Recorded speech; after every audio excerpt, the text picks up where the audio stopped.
Welcome to Shifting Ground, the podcast of the Orbis Journal of World Affairs, brought to you by the Foreign Policy Research Institute and the Sam Nunn School of International Affairs at the Georgia Institute of Technology. Join us every other week as our editors connect the pages of Orbis with the issues of the day. I'm Nick Gvosdev, a professor at the Naval War College and senior fellow at the Foreign Policy Research Institute. And I'm Larry Rubin, an associate professor at the Sam Nunn School of International Affairs at the Georgia Institute of Technology. Together, we serve as editors of Orbis, the Journal of World Affairs. Each episode will speak with scholars, policymakers, and practitioners about the forces reshaping global politics, international security, and world affairs. You can find this and future episodes of Shifting Ground on our website, orbisjournal.org, Spotify, Apple Podcasts, and all major streaming services. Please note that the views expressed by the hosts and participants in this episode are their own. This is Shifting Ground.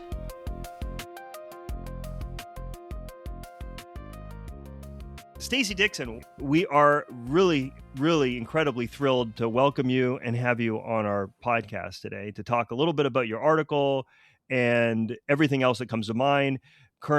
Immediate current events excluded in the Middle East, because we know that things are changing so rapidly, but we will ask you a couple questions to think a little bit more broadly about these. And I'd like to put a timestamp on it in case it comes up in the discussion. Right now, it's Friday, March 13th. Nobody's checked the news, I think, in the last, I'm not sure how long, and it's mid-afternoon, but I don't think we're going to go that timely here. And what we'd really like to talk to you about is your article entitled "The World's Hidden Accelerants, Technology, Trust, and System Fragility." And first, though, we want to hear a little bit more about you. We want to hear how you got to this podcast. Absolutely. Larry, Nick, thank you so much for having me. I'm really excited to be talking to you today.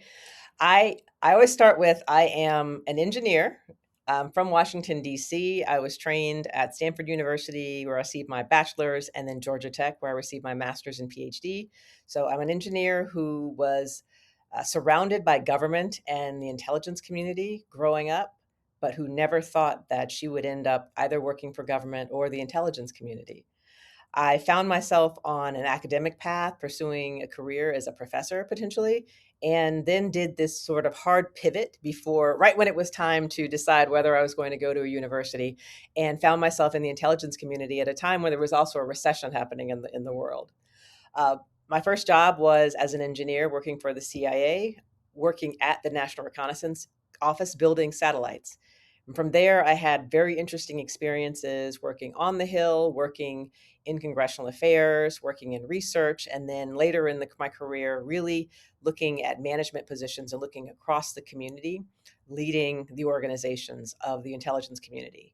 My last position, after 18 years as a career employee, was a political appointment as the Principal Deputy Director of National Intelligence, who is responsible for looking across the intelligence community, the 17 other elements or agencies, and helping to essentially keep the country safe, trying to help the United States provide the intelligence that's needed to keep the country prosperous, to help protect national interests, both within the U.S. as well as overseas, and really working as an integrated community to provide the kinds of information that decision makers like Congress and the president need to make policy decisions.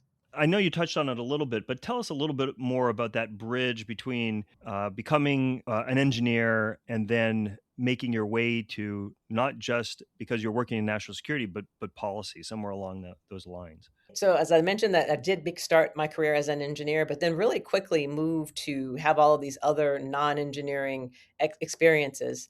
And it was partially because as someone who could talk about technology to people who were non-technical, those skills were very valued on the Hill in particular. And so when I went from the executive branch to the legislative branch, I was able to use those skills to help the members of Congress understand all of the investments in technology that the community was making at the time. Found my way back into an agency as a legislative affairs director, using the skills that I'd learned in the last job, but knew that I wanted to get back into research, And so found my way back into research and engineering. And it was always fun to be part of the organization building the capabilities that would be used to collect all sorts of information around the world to help us with those intelligence questions. One of the things I love to say is that as an engineer, you learn how to break down problems into smaller subsets and then work as teams to figure that out. And those are very, very similar skills that you need even in non-technical subjects, like managing others, like figuring out, sort of some of the foreign policy complex issues around the world. You can approach them in similar ways and bring those really interesting different way of thinking to the table to have those conversations. And one of the things that I think we had thought about discussing well ahead of this crisis, I think maybe even before we invited you on and had planned you to come, was really just to talk a little bit more about, I guess, the role of restrictions and thinking about the benefits of technology, in particular semiconductor exports and AI chip access. And what are kind of your thoughts, both from the experience in government that you can talk about, when it comes to questions about how to keep the United States' current model of technology competition sustainable, or is it even sustainable? And or are we triggering and accelerating indigenous innovation in other places? It's absolutely something that we had thought about and talked about in the previous administration. And I have no doubt this administration is actually having similar conversations.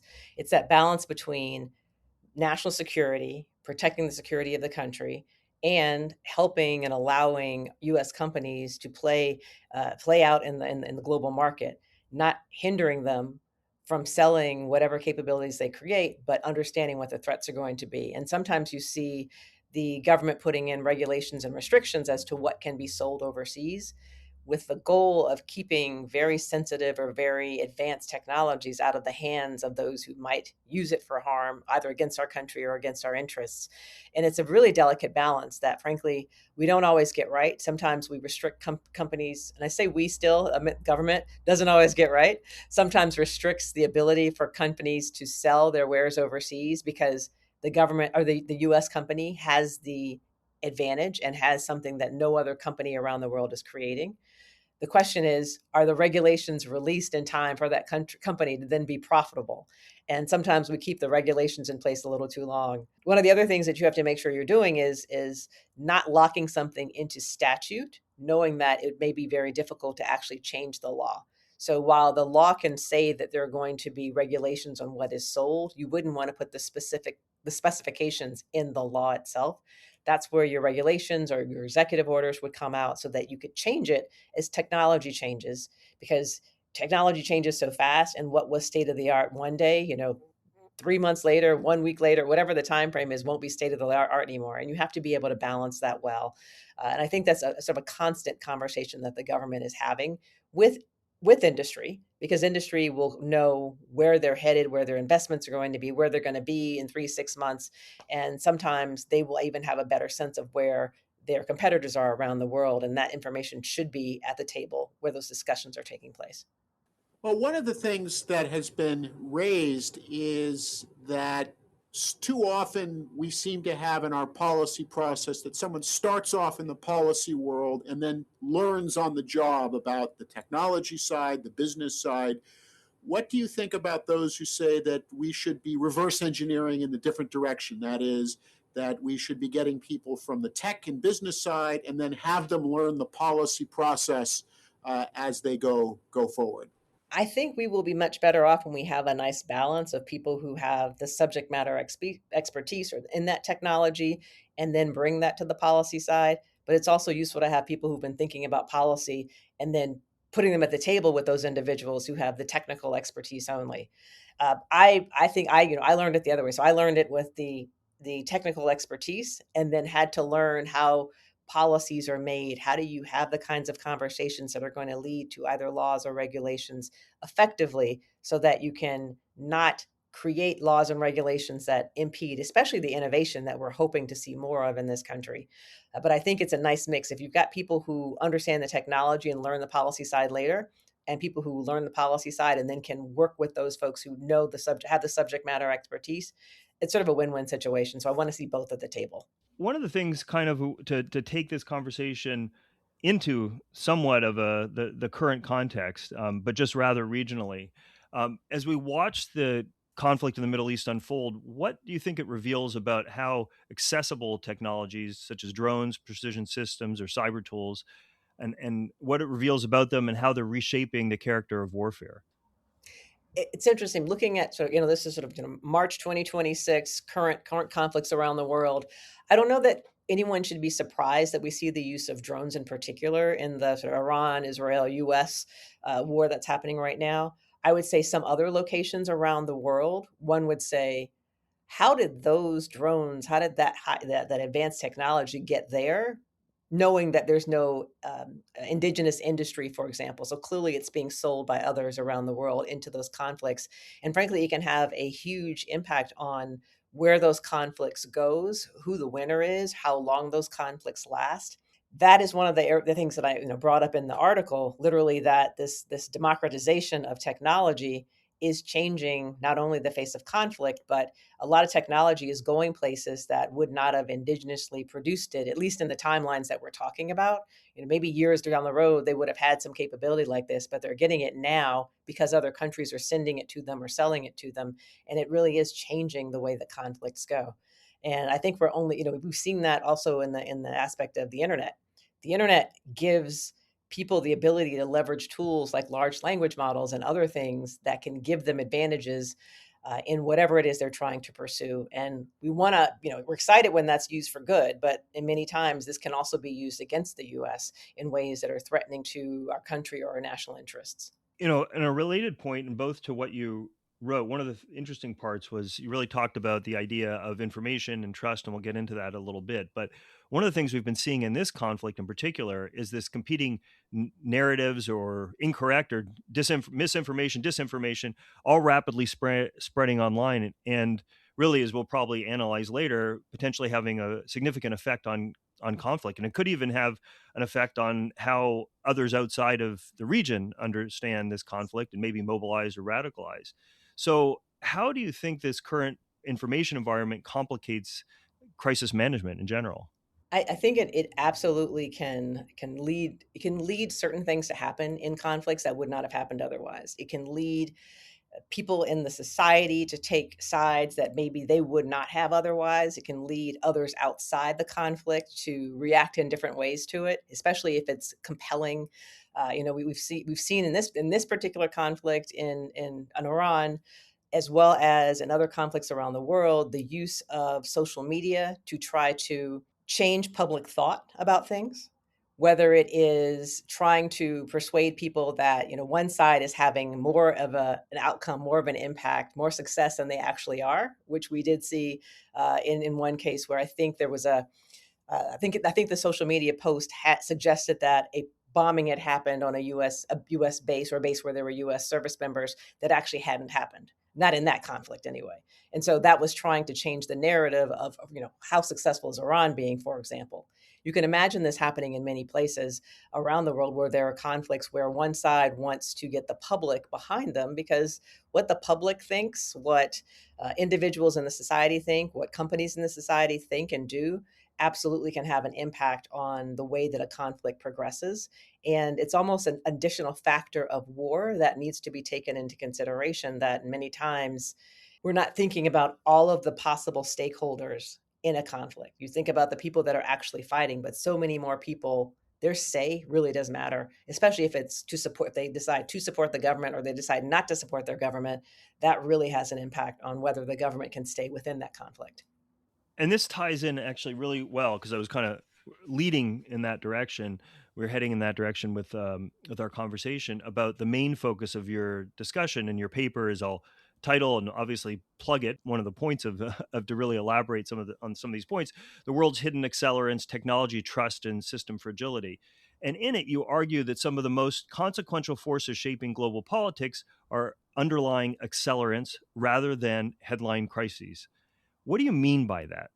What I mean is that, the things that hit the newspapers, big wars, big attacks, large things that anyone would look at the thing happening and say, that is the thing that we need to be worried about, whether it is sort of a nuclear thing happening around the world or whether it's the war itself. Uh, I would say that, yes, those things are absolutely important, and we spend a lot of time focusing on those big events. But underneath those big events are trends that can make the events worse or better, make them things that the government can manage or not manage. Things like this proliferation of technology. And if you go into a conflict thinking you've got this sort of asymmetrical advantage, and then all of a sudden there are weapons being used by the opponent that they didn't have before, all of a sudden you didn't know that they had or that they were using, all of a sudden you no longer have that same advantage. If you go into a conflict thinking that the public is behind you, and then through misinformation and disinformation someone tries to convince them that this country being involved in this particular conflict is a bad thing, and then you get protests in your society, then all of a sudden now you've got to deal with something that you didn't anticipate. If you look at the artificial intelligence and the way that, yes, it's got a lot of benefits. I think we can all say that we see it changing the world in positive ways, but we've also seen our inboxes, and we've got even spam that's even more effective than it used to be, that frankly now sounds like it's coming from individuals in our countries, and also looks very increasingly like the kinds of correspondence you would get from a bank or your government, your IRS, whatever the case may be. And so more of us are getting fooled, frankly, into responding to these things. All of this underlying capability is having a huge impact. It's not the thing that's going to necessarily make the headlines, but it will make those things in the headlines much worse. Can I ask you to elaborate a bit on that? Because of this notion of trust and assured reality, as we're seeing in this current conflict and past conflicts, you can spoof GPS.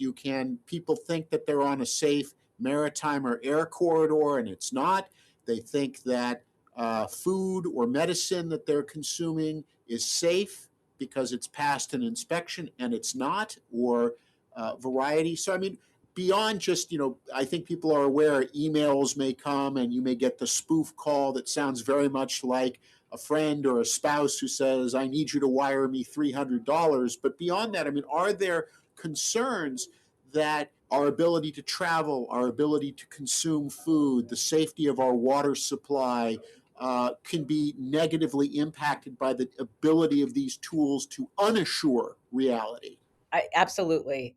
If you sort of think from a government perspective, it was always about, how can we use the information we have to try to keep the country safe, to try to keep society, to try to support society, and allow the threats to society to not have the kinds of impacts that they could have. But it relies on the fact that society trusts the government and trusts other institutions. And when you call that into question, all of a sudden the government's advice that there's certain medical interventions or health interventions that will keep you safe or help keep things from spreading, all of a sudden that is questioned. If the government comes out and says, there is something, there's a natural disaster coming, and we need you to sort of take this, we need you to leave an area, or stay where you are to stay protected. And if there's mistrust there for whatever reason by those that are hearing the message, they may not do that. And so you, as a government, you're in a position where you have something life-saving that you're trying to get your citizens and those who live in the society to do, but because there's a lack of trust, they don't do it, in which case now not only are they in harm's way, but your ability to be effective and carry out effective services is compromised. So imagine that's one thing if there's just a lack of trust. Because, there is, if you look over time, there's been a significant decrease in trust, both in institutions in general, but also specifically in government. And so we've seen this happening, in the course of the past couple of decades. And then, frankly, it continues to go in the wrong direction. Uh, so it's something that we have to worry about. But now you've got adversaries who, frankly, can, inject either through bots or through just, creating through bots or through individuals narratives that seem true but are not true, that actually make that trust, that help to decrease that trust even further, or completely give information that is wrong that people can, for various reasons, believe to be true, that again will now shape how they're thinking about it, but also make it harder for them to have that thought process reversed by the government. Even when the government can show compelling information that something is not true, that's not been put out there, it's very hard to change minds after people have sort of believed something and sort of set behind it. What does this mean for politics, even at the local level? I'm glad you asked that question, because in many ways it's the way that it impacts society in negative ways that we should be most worried about. And we are where we are sort of in the sort of trust in institutions in the US, right? We may slowly figure out ways to build it back up, and we should be trying to do that. We're not going to change it immediately, but we definitely need to make sure that people can go and have sources, know where there are good sources of information. They have to be able to go and find something that's true. That has to be out there. Unfortunately, a lot of the things that people tend to take issue with and disagree with, and that kind of causes this societal strife, tends to also be lumped into these very political buckets, when it may be political because one party or another thinks a certain way, but the thing itself really is nonpartisan. There's not any politics behind it. It's just a thing. However, we've sort of latched it onto politics, in which case it makes it very difficult to talk about it in sort of, in civil conversation at times. And those are the things that I do worry about. Like, there are already divisions in the country that frankly can be made worse through injections from adversaries or those who want to make the division worse than it is. Our adversaries would be perfectly happy to sort of sit back and just sort of do these little injections, low cost, but really can have a really negative impact on how our country goes through and does anything, whether it's listening to government in health warnings or safety warnings, or even whether whether we believe in whether we believe that elections are protected or not protected. Like, we can expect as we get into election seasons that there will be others outside trying to sow doubt within there. And we have to be able to point people in the direction where they can go and find facts to show, no, this is not actually happening, or this image that you see is actually a manipulated image that was taken years and years and years ago and then still manipulated, and is not something that's happening now. So there are things that government and others can do to provide places people can go and find truth, but it's so much easier for people to believe something negative. And when the negative thing also tugs at the emotions, it's really, really hard to counter it. And I think those who would seek to use that as a threat vector absolutely know that. One of the things that comes out in this discussion is that while we can focus on the vulnerabilities in the United States and among our allies, that in fact, this affects everyone. So we've seen over the last years, we've seen how drone strikes inside of Russia, where Russia's vulnerabilities are. We've had the shutdown of the internet and cell phone services in Moscow and St. Petersburg at various points.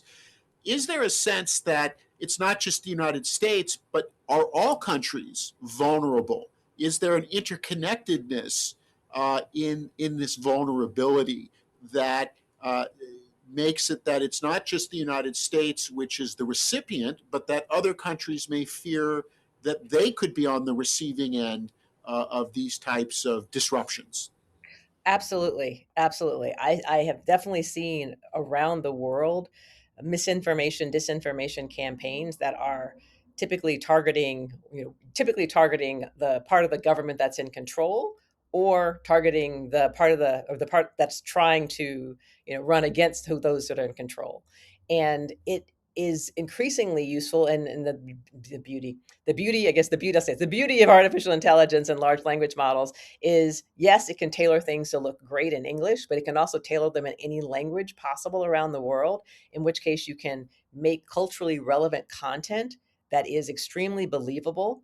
And then if there's already a seed of doubt that's there, or distrust, or really anything, it's easier to sway those emotions. And so every country really should be looking at this. If there's something big happening in the country, whether it's an election, whether it is even like a celebratory event, like US 250, like other countries are celebrating their anniversaries and their birth as well, things like that, it's easy for people to try to inject and sort of raise the discontent level around something that could be a celebration. And so we do have to, not only us have to look at that, but other countries should be very aware of it, and out there trying to uh, help their citizens understand when someone is using misinformation and disinformation to try to affect how they think, affect their actions, affect what they believe, and affect how they feel about their country and the leaders in their country. How do you think this is different from the past? In a certain sense of misinformation, disinformation, it was also part of the Cold War, just on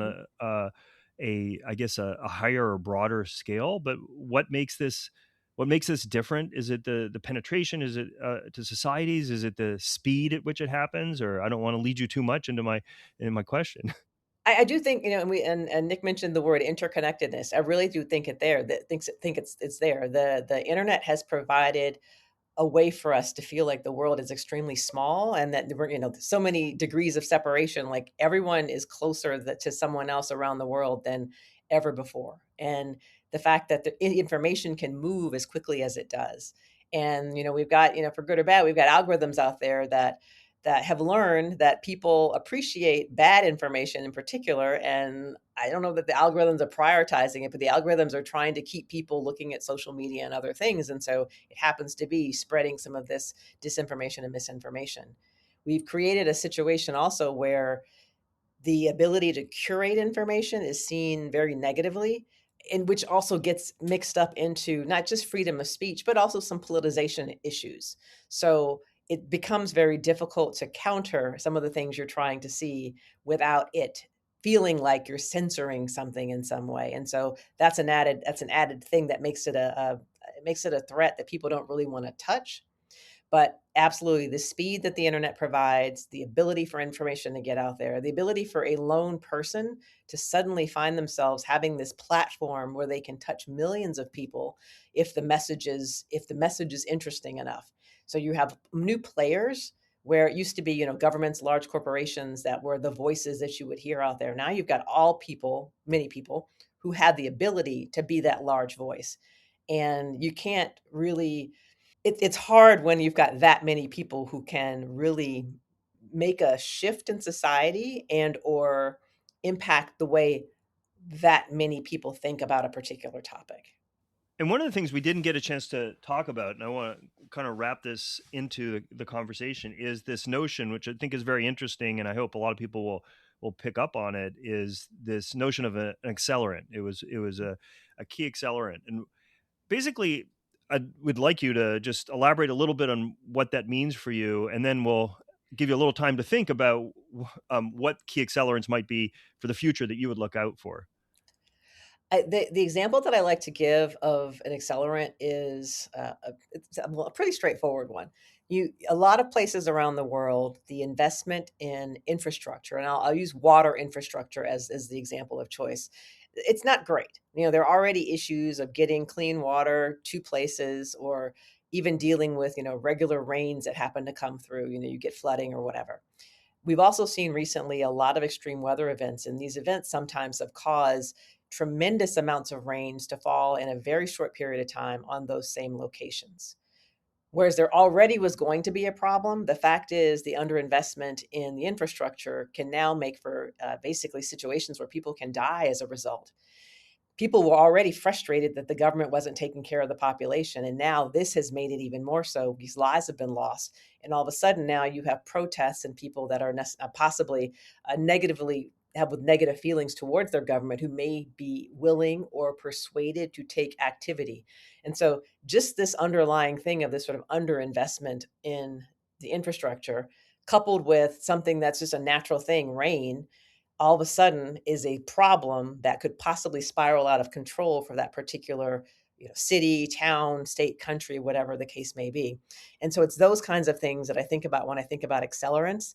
They're sometimes they're things that are just naturally there, but if you put that on top of an event that's already taking place, it may get to a point where the government actually no longer can control the outcome in a way that benefits the population that is now experiencing this event.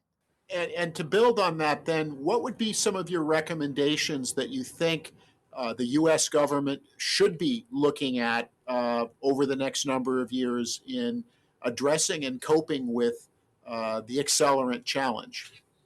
So I'll stick on the infrastructure one for a moment. We know and we hear, and frankly, we see in the news quite frequently failures in our critical infrastructure, whether it's a natural failure because of, a cold wave in Texas that freezes the turbines on the wind farms, or if it's literally the water situation that I described, where you've got floods that are historic highs that are impacting a particular location and taking lives. We've got a lot of infrastructure in this country that was built a long time ago. And we need to make sure, and then the government is doing this, assessing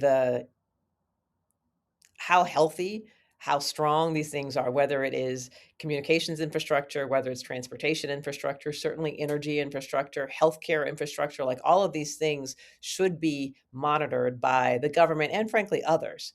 Figure out where your points are, where are your major points of failure, and make sure that you're investing in these things so that we don't have the issues that might happen should their, particular node be impacted. All of a sudden, it isn't having an effect in many, many places around the world.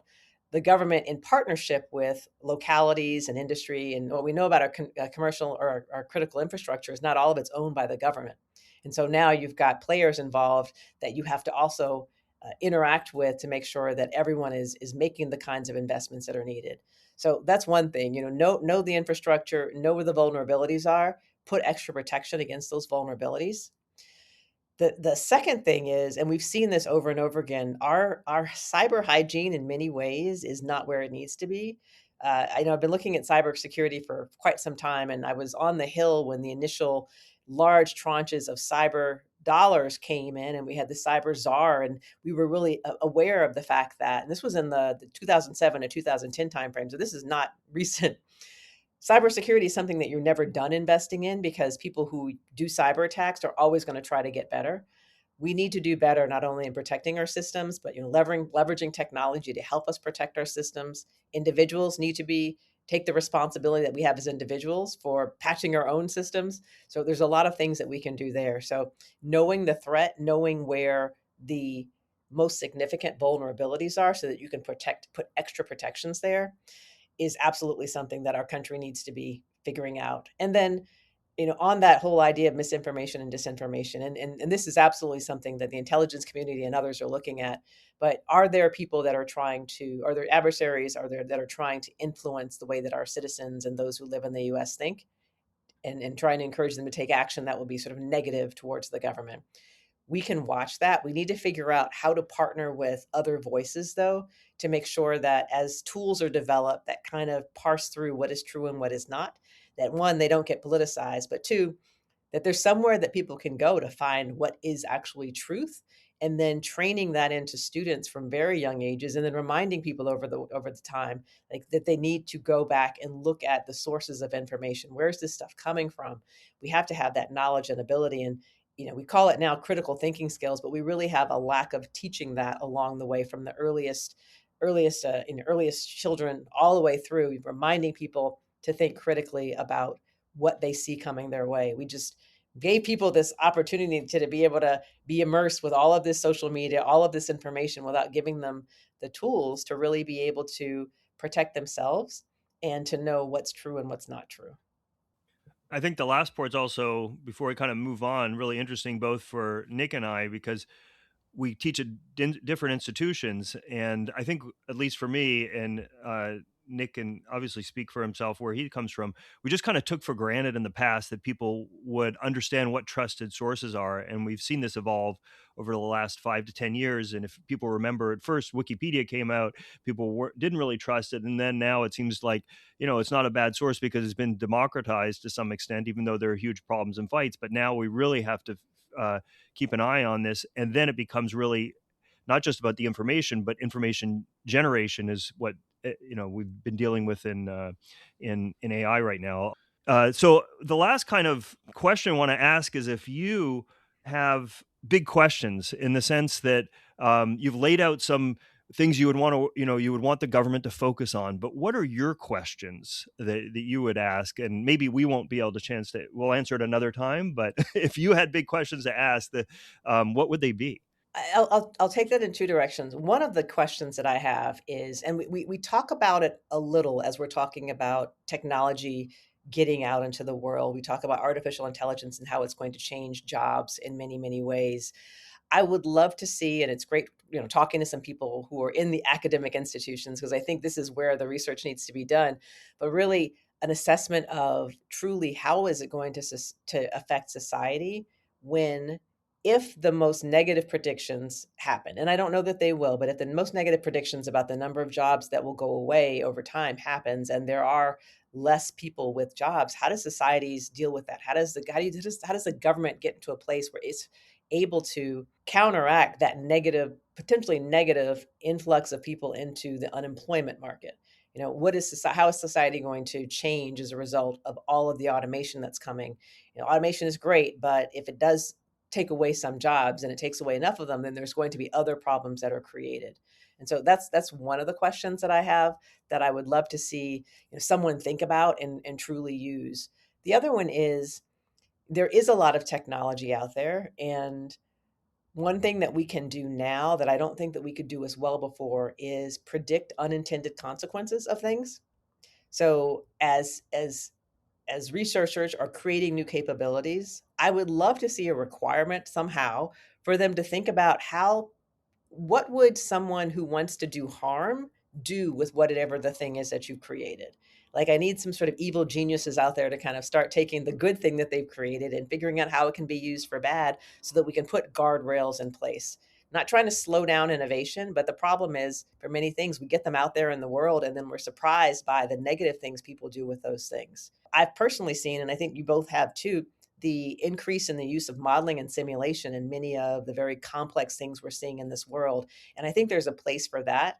So being at a university and being able to put into a simulation the same questions that I'm asking to try to see what possible outcomes could be there, I think that'll help us to figure out some of those unintended consequences and sort of be able to deal with them ahead of time.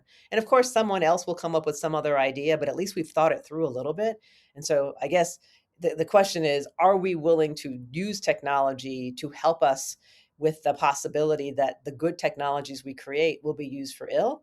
And if we do so in advance, won't that put us in a much better place at the end of the day when some of those unfortunate, negative consequences come to light? Well, thanks so much. This has really been a fascinating discussion, and I actually didn't expect it, and I'm not sure about Nick, whether we would focus so much on information this way, but it really all ties together. Anyway, I want to thank you tremendously for joining us on this show. It's really been a pleasure, and I know all of our readers and listeners will be enriched by what you've written and also what you've spoken about today. Thanks so much. Thanks, Larry and Nick, and I hope that the readers will write back with their own ideas and suggestions, and let us know what they think about the article. Thank you. It's the start, not the end of the conversation. Exactly. This has been an episode of Shifting Ground, a podcast of the Orbis Journal of World Affairs. For more information about the articles mentioned in this episode, please visit us at orbisjournal.org. Until next time.